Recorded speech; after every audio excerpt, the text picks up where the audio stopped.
On a quiet evening in March 2016, the community of Wilkinsburg, Pennsylvania, was forever changed. What began as a joyous family barbecue quickly descended into chaos as a senseless act of violence shattered the lives of many and cast a shadow over the community. 6 lives were lost as gunfire erupted from the darkness. In the blink of an eye, laughter turned to screams, and a night meant for celebration became a scene of horror. This is the story of the Wilkinsburg mass shooting. Hello, friends. My name is Marcia, and this is Midwest Murders. In 2016, Wilkinsburg, Pennsylvania was a community facing significant economic challenges and had a reputation for crime, particularly gun violence. Once a thriving suburb of Pittsburgh, Wilkinsburg's fortunes had declined over the latter half of the 20th century due to a combination of factors, including deindustrialization, suburban flight, and economic disinvestment. Wilkinsburg was widely regarded as a blighted area, with many of its once vibrant commercial corridors abandoned, with vacant lots and boarded-up buildings becoming common sights.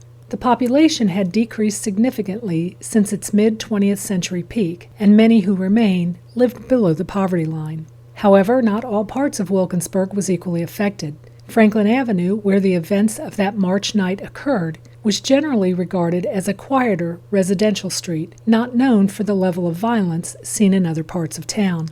It was this backdrop of economic hardship, crime, and a struggling community that set the stage for the tragic events of March 9, 2016, when a family gathering turned into one of the deadliest mass shootings in the area's recent history. That Wednesday evening was mild, with the 74-degree temperatures hitting an almost record high. Siblings Jerry Shelton, age 35, Shanetta Powell, age 25, who was 8 months pregnant, and Brittany Powell, age 27, along with their cousins Tina Shelton, 37, and Shanda Mahone, 26, had come together for a last-minute barbecue with about 15 others, mostly family, to celebrate an unusual bout of warm weather. They were in the backyard of Brittany's new home at 1304 Franklin Avenue. Around 11 p.m., the barbecue was in full swing. The atmosphere was lively as family and friends enjoyed food, drinks, played dominoes, took pictures, and let their children run around in the small backyard. Tanya Cunningham, a friend of Tina's, had just taken a family photo when she noticed a man standing near the fence with a long gun. Almost immediately, shots rang out. As the first shooter opened fire, panic spread through the backyard. The family ran for cover, heading towards the house, but they were met by a second gunman, the one Tanya had seen, positioned near the fence by the back door. In a matter of seconds, 49 shots rang out, 31 from an AK-47 type rifle and 18 from a .40 caliber handgun. The family never stood a chance. Tanya lay in the fetal position in a corner of the tiny back porch. Once the shooting stopped, she managed to get inside, where she found Lamont Powell, brother to Jerry, Shanita, and Brittany, seriously wounded, crawling toward the living room. Realizing there was no landline phone in the house, the 45-year-old licensed practical nurse ran to her car to get her cell phone and called 911.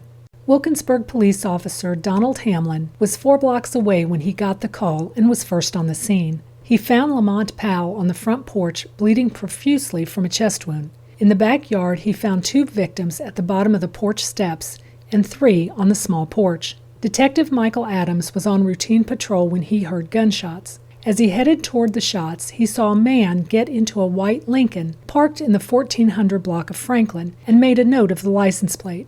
There was nothing overly suspicious about the man. He appeared calm and unhurried, so Detective Adams did not immediately connect him with the shots fired. Additional police and first responders arrived on the scene within minutes to find that Jerry, Shanetta, Brittany, Tina, and Shanda had died from their injuries. Lamont, Tanya, and neighbor John Ellis were injured. They were taken to 2 area hospitals for treatment. John, who had been shot in the spine and was paralyzed, and Lamont, who was shot 4 times, were hospitalized in critical condition. Tanya was treated for a gunshot wound to her ankle and released. Autopsies were conducted by the Allegheny County Medical Examiner's Office, who determined that all victims, including Shanetta's 8-month-old male fetus, had died from gunshot wounds. Police immediately classified the killings as planned, calculated, and brutal shootings, and believed it had been a targeted attack, although they would not initially say which family member was the intended target. Police located a number of shell casings in the alley behind the house, with more shell casings found alongside a fence that separated Brittany's yard from the neighbors. Several witnesses came forward to say that the shooters had fled on foot. Carl Morris and his son Robert, who lived across the street, heard the shots, and the next-door neighbor's video surveillance captured the sounds of the gunshots, starting at 10:54 p.m. and ending at 10:55 p.m. The Bureau of Alcohol, Tobacco, and Firearms offered a $20,000 reward. The surveillance footage played a crucial role in the investigation. Detectives tracked a white Lincoln vehicle believed to belong to the suspects to and from the crime scene. This was the same vehicle seen by Detective Adams moments after the shooting. The occupants were later identified as Sherron Shelton, 29, no relation to the victims, and Robert Thomas, age 27. The men were seen on home surveillance video just before the shooting at Shelton's mother's house in the neighboring community of Homewood, retrieving what was suspected to be the rifle used in the attack.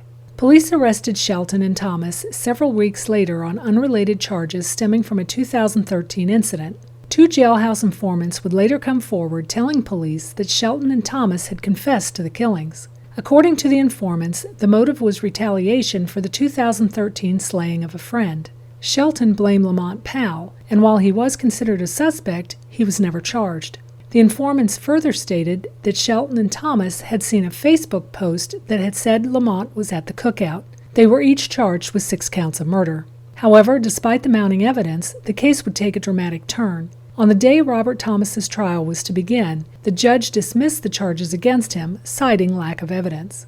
Sherron Shelton's trial proceeded, but after 4 days of deliberation, the jury found him not guilty. The case against both men largely hinged on the testimony of those jailhouse informants who were later discredited, with one even claiming he had been paid to lie. Police officials deny these claims. The Wilkinsburg mayor, Marita Garrett, and many in the community criticized the police's handling of the case. As the community mourned the loss of 6 lives, a makeshift memorial was set up outside the home on Franklin Avenue. Neighbors placed flowers, balloons, and stuffed animals in remembrance of those who perished.